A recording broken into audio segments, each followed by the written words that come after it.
tantas veces he dicho, y por último, y para finalizar, pero por último, es que ya hay una cantidad de temas que han sido expuestos de una manera muy brillante y que le han transmitido pues al público la problemática presente. En la teoría general de los sistemas de Ludwig von Bertalanffy se dice que para determinar la existencia de un sistema, la primera operación es saber qué es lo que forma parte de él y lo que no forma parte de él. Cualquier tipo de sistema, desde un conjunto matemático hasta un organismo biológico, hasta una organización política, entra por allí. En alguna forma tiene que haber una frontera, hay intercambios en ella, pero el segundo elemento es que para que sea una verdadera frontera tiene que ser controlable. Si no, no hay una frontera, sino una herida. Es decir, Galeano habla de las venas abiertas en América Latina. Una vena abierta es un desangramiento, no un intercambio. Entonces, el otro elemento a considerar aquí es el siguiente: no hay conflicto que no se extienda más allá de su frontera. Prácticamente todos los conflictos han tenido una vocación de extenderse, y el caso del conflicto de la Revolución Colombiana no es la excepción. Se ha extendido, como lo saben los compañeros ecuatorianos, hasta Ecuador, como lo saben los panameños, hasta Panamá, y desde luego también a Venezuela. Solo recientemente, por declaración de Nicolás Maduro, tenemos la idea aproximada de que en Venezuela hay 5.600.000 colombianos. ¿Qué significa esta cifra? Es decir, son verdaderamente colombianos, no habrán sido en una parte de ellos nacionalizados. ¿Cuánto tiempo tienen conviviendo? Es decir, es una cifra que por primera vez crea algo parecido a una precisión, pero que nos hunde en una gran cantidad de imprecisiones. ¿Cuánto tiempo tienen? ¿Dónde están situados preponderantemente? ¿Qué profesiones ejercen? ¿Cuál es su nivel educativo? ¿Cuáles son sus necesidades en cuanto a educación, salud, empleo, salubridad, seguridad social, etcétera? Fíjense que hay un conjunto de incógnitas que sería preciso establecer y además esclarecer. El segundo elemento que hay allí es el hecho de que dentro de toda esta cantidad de personas que han venido, algunas impulsadas simplemente por la razón económica, otras huyendo de un conflicto, un conflicto que en algo así como 5 años tiene 4,5 millones de desplazados. Es una cosa considerable, y la cual en el mismo tiempo tiene algo así como 50.000 desaparecidos. Explica por qué hay un gran flujo de un país hacia las fronteras vecinas, aparte de la razón económica. El aspecto más resaltante de este flujo continuo de personas viene a ser que con ella se han infiltrado paramilitares. Yo tengo más de 10 años junto con otro conjunto venezolano resaltando la importancia, el peligro de esta infiltración sumamente silenciosa y en gran parte invisible. Los paramilitares se han ido infiltrando, han ido suplantando a la AMPA criolla, han ido dominando el comercio informal. El comerciante informal vive de un crédito que usualmente se lo daba el AMPA criolla. Los paramilitares bajaron los intereses y entonces, bueno, ese es un crédito que se paga o bien usurariamente, son tasas de más de 10% o 15% mensual, o se paga con el pescuezo. Los paramilitares han venido invirtiendo en negocios tales como casinos, lenocinios, pero también progresivamente líneas de transporte. Han estado metiéndose en ramas productivas. Muchos de ellos ejercen la vigilancia de personal, incluso en haciendas propiedad de colombianos. Hay una inmensa cantidad de propiedades cerca de las fronteras y dentro del país de colombianos, cuando hay una gran cantidad de trabajadores colombianos que lamentablemente trabajan a veces en condiciones de explotación. Muy frecuentemente el personal que mantiene el orden allí es paramilitar. Presidente Chávez reconocía unos 5 años los paramilitares estaban en Caracas, no, ya están en San Juan de las Galdonas, pequeño pueblo del oriente en donde hay unas lanchas cigaretas que son unos bólidos y que bueno, ustedes pueden imaginarse para qué servirán. Ahora, esto plantea lo siguiente, fíjense, en primer lugar, en sus términos generales demográficos, es una situación irreversible. 5.600.000 colombianos significan que prácticamente de cada 5 habitantes de Venezuela o 6 habitantes de Venezuela, posiblemente 1 sea colombiano. Eso implica una cantidad de relaciones económicas, laborales, profesionales, afectivas, de toda índole, de parentesco, etcétera. Es una trama muy estrecha. No es un hecho reversible. No se puede pensar, y es ajeno enteramente tanto a la legislación como a la cultura del pueblo venezolano, intentar expatriar o sacar de la frontera cantidad de personas en tales magnitudes y sobre todo que están tan íntimamente vinculadas con la venezolanidad, en sus mejores y a veces en sus peores aspectos, afortunadamente en gran parte en los mejores. Por lo tanto, entonces hay que diseñar una cantidad de políticas y de acercamientos que lidien con este hecho, repito que es un hecho de enorme consideración. Piensen ustedes que declaraba William Tarek Saab que de las 800.000 viviendas que en pocos años había hecho el gobierno venezolano para entregarlas a personas desposeídas que necesitaban techo, aproximadamente el 25% había sido entregada a colombianos. Si uno maneja, fíjense que esa cifra se parece mucho a esa presuntiva relación de que quizás habría 1 por cada 6 o para cada 5 venezolanos habría un colombiano. Esto implicaría un poco lo siguiente: más o menos la 1/5 parte del gasto social venezolano. Piensen ustedes que de todo el ingreso público, Venezuela en los 15 años de gobierno bolivariano ha gastado un promedio de 60 y pico % en gasto, mejor dicho, en inversión social. Es un promedio extraordinario. Si aceptamos estas magnitudes un poco presuntivas, eso implicaría prácticamente que 1/6 a 1/5 de toda la inversión social venezolana se estaría aplicando a las necesidades de los colombianos que están entre nosotros, muchos de los cuales ya son venezolanos, bien porque han adquirido la nacionalidad, bien porque el conjunto de vinculaciones y de relaciones que tienen con el medio ambiente pues los ha venezolanizado o los ha convertido en parte del paisaje venezolano. Entonces hay que empezar a pensar en este tipo de magnitudes, en este tipo de escenario, y en pensar además que es una situación que ya está dada y que fundamentalmente lo que tenemos que hacer es precisar.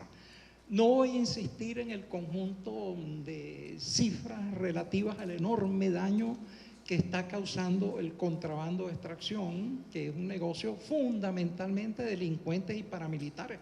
Está bien señalado el hecho de que eso en realidad no está beneficiando a la población colombiana en su conjunto. De hecho, está dañando su economía, porque conforme ha dicho el compañero que viene del Táchira, en Cúcuta había una gran producción artesanal de talabarteros, etcétera, etcétera, y el bachaqueo ha barrido con eso. Colombia, por cierto, también se ha alterado mucho en los últimos años. Entre las cosas elogiables de Colombia era que era un país agrícola que producía sus propios alimentos. Resulta que, según las últimas estimaciones, Colombia importa bastante más del 50% de sus alimentos. Esa situación se ha agravado ahora con el Tratado de Libre Comercio. El Tratado de Libre Comercio literalmente ha barrido con todo lo que es la pequeña y mediana industria colombiana, porque libera de todo tipo de aranceles a la producción de Estados Unidos que entra, y por lo tanto arruina a todos esos productores de índole y de talla mediana. Hay un gran beneficio para los latifundistas a través de estas enormes confiscaciones de propiedad que se hace con las los llamados desplazamientos. El desplazamiento es simplemente que por la fuerza se lanza a centenares de miles de personas fuera de las tierras que trabajan para que se vayan a buscar la vida en cualquier otro sitio, y con esto entonces, bueno, se causa un perjuicio enorme a la población. Por lo tanto, entonces, viéndolo desde el punto de vista venezolano, yo propondría en primer lugar las siguientes medidas. Número uno, iniciar un estudio detenido, completo, global de la situación de Colombia y de la población colombiana en Venezuela desde los puntos de vista demográfico, económico, político, cultural, social, porque, según dije, la primera barrera allí es la falta de conocimiento. Estamos como Bolívar en la Carta de Jamaica, que decía que el principal obstáculo para conocer lo que sucedía en la América Latina que se estaba liberando era que no había datos. Dice, ni el propio Barón de Humboldt podría contestar ciertas preguntas, ¿no? Y Humboldt se había dedicado microscópicamente a analizar esa realidad. Es indispensable que estudiemos tanto lo que sucede en la hermana república como en la población colombiana o de origen colombiano que convive con nosotros. He señalado infinidad de veces con gran preocupación que Estados Unidos, por ejemplo, tiene más de 300 institutos de estudios latinoamericanos, y que en toda América Latina apenas hay unos 10 institutos dignos de tal nombre. Es decir, ignoramos todo lo que nos concierne más directamente. Entonces, la primera recomendación es esa. Tenemos que abocarnos todas las instituciones académicas del país, por lo menos las de orden público, a hacer un gran estudio multidisciplinario de las vinculaciones de Colombia con la situación venezolana y viceversa. En segundo lugar, como cuestión de emergencia, hay que estrechar la colaboración entre los movimientos sociales y las autoridades para obtener información también sobre el fenómeno paramilitar. El paramilitar, en líneas generales, se disimula dentro de los sectores populares, convive con ellos. No es un individuo que está con un letrero diciendo yo soy paramilitar, no, una persona enteramente que se disimula dentro del paisaje, pero que ejerce unas autoridades terribles sobre él. El paramilitarismo poco a poco va estableciendo, como todos lo saben, vinculaciones de autoridad terribles. Es un poder invisible que no es elegido por nadie, pero que dicta sentencias de muerte, cobra impuestos, establece alcabalas, tiene toques de queda, dicta zonificaciones, elimina gente, etcétera, etcétera. Y poco a poco asciende a parapolítica y va creando un paraestado. Según fuentes oficiales de la misma Colombia, cerca del 30% de su poder legislativo estuvo tomado por el paramilitarismo y todavía posiblemente lo está. Uno no sabe en qué grupo. Imagínense ustedes lo que significa en Venezuela que haya una ascensión lenta de la parapolítica y que nos encontremos repentinamente con que las autoridades que nos gobiernan son autoridades que no nos deben nada a nosotros, sino que le deben todo a un conjunto de delincuentes que, violando las leyes, han establecido una especie de poder del terror. Solo las organizaciones sociales, los movimientos sociales pueden detallar quiénes son paramilitares en cada zona, cuáles son, etcétera, etcétera. Yo he señalado infinidad de veces que en el caso de que hubiera aquí una perturbación mayor del orden público, como la del 11 de abril, si en la boca de cada barrio popular se sitúa una docena de paramilitares con armas de gran potencia y dice, aquí el que asome la cabeza se la volamos, no hubiera podido haber una movilización como la que restituyó a Hugo Chávez Frías a su cargo legítimo el 13 de abril. Piensen ustedes en la gravedad y la magnitud de eso. Hemos visto también, ya se ha hecho referencia aquí, de la participación paramilitar que hubo en los atentados terroristas del año pasado, llamados guarimbas, como curiosamente ellos se focalizaron en algunas alcaldías opositoras del centro del país, de la capital y de la frontera, y cómo allí se localizó entre los detenidos una cantidad considerable de paramilitares. Entonces esa colaboración es fundamental. En tercer lugar, pues hay que actualizar nuestras leyes y nuestras políticas de frontera para ajustarlas a la situación actual. La situación actual no es la de hace 10 años, ni siquiera la del siglo pasado. Hay que crear nuevas políticas, nuevas leyes que tengan en consideración los factores que han estado sobreviviendo. Y además de eso, ya en cuarto lugar, tenemos que articular una política nacional urgente, prioritaria, de integración y asimilación de la población colombiana. En este sentido, tenemos una gran ventaja. No hay una disonancia cultural fuerte ni exagerada. Piensen ustedes en países que han sido desgarradas por guerras civiles entre grupos poblacionales que tienen religiones diferentes. Prácticamente allí todos son cristianos, o somos cristianos, o agnósticos, por otro lado, o en todo caso, si hay alguna diferencia de religión, no nos degollamos por ella. Hay parecido de idioma, hay una tradición cultural relativamente parecida. Tenemos que hacer una inmensa campaña para enfatizar esos elementos de unión, de comunidad, de fraternidad, y desenfatizar los elementos negativos de antagonismo, de aversión, etc. Esta es una campaña que se debe hacer además siempre a través de la atracción, de la seducción, de los valores positivos, y nunca debe ser una campaña de rechazo, de culpabilización del otro, de denostación del otro, etc. Es una tarea compleja que comprende a todos los sectores de la vida nacional, empezando por los poderes públicos, a través de educación, a través de cultura, a través de los organismos encargados de aplicar las políticas sociales, etcétera, etcétera. Es decir, hay que llevar adelante una inmensa labor de integración y asimilación. Y en quinto lugar, hay que hacer una inmensa política de reforma de nuestro sistema educativo.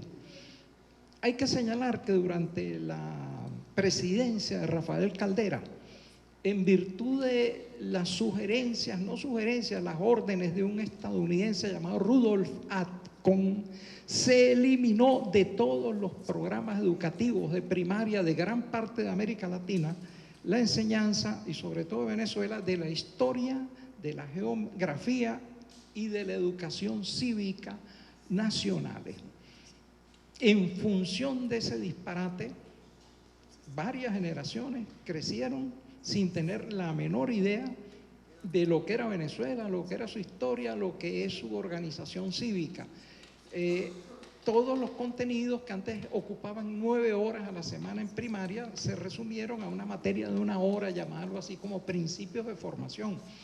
Allí se sabía que era una cordillera, pero no la cordillera de los Andes. Se sabía que era un río, pero no que era el río Orinoco.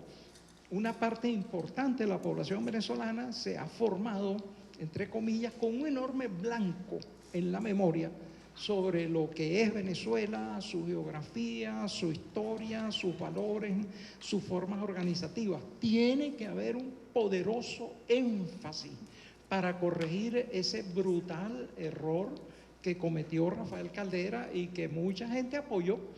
Por ejemplo, un historiador llamado Costa Medina Rubia, yo lo vi defendiendo apasionadamente esa especie de lavado de cerebro de la infancia venezolana que se estaba cometiendo.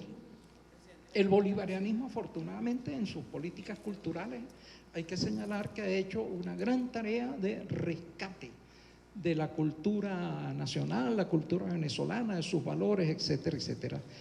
Pues está abierta la necesidad y la obligación de hacer una gran tarea de rescate cultural con el objetivo de enfatizar los valores positivos de la venezolanidad y hacer que todos aquellos que se sientan interesados por ellos puedan participar de ellos y compartirlos. Bueno, a mí me gusta cerrar esto con una anécdota. Hay una bellísima película de Jean Renoir que se llama La Grande Ilusión, que es sobre unos prisioneros de guerra alemanes. Se escapan 2 prisioneros de guerra de una fortaleza alemana en medio de un invierno terrible y naturalmente tratan de escapar hacia la frontera, hacia Suiza, y uno de ellos le dice, bueno, pero ya cruzamos la frontera. Dice, porque todo esto se ve igualito. Entonces, nieve para allá y nieve para acá. ¿Dónde está la frontera? Y entonces el otro dice, bueno, pero es que las fronteras las inventaron los hombres. Y exactamente las fronteras las inventaron los hombres. Pero es que también las únicas fronteras no son las geográficas. Las fronteras van a desaparecer después que se borren las fronteras entre las clases sociales, que se borren las fronteras sobre la propiedad de los medios de producción. Después de que toda esa cantidad de fronteras se borren, veremos también desaparecer las viejas fronteras nacionales. Pero ya ese es un proyecto concerniente a la utopía en la cual estamos todos trabajando y que yo espero todavía ver en el tiempo que me quede de vida, verlo cumplido. Muchas gracias. Ok, bueno, muchísimas gracias a nuestros 5 ponentes. Aquí tenemos ya algunas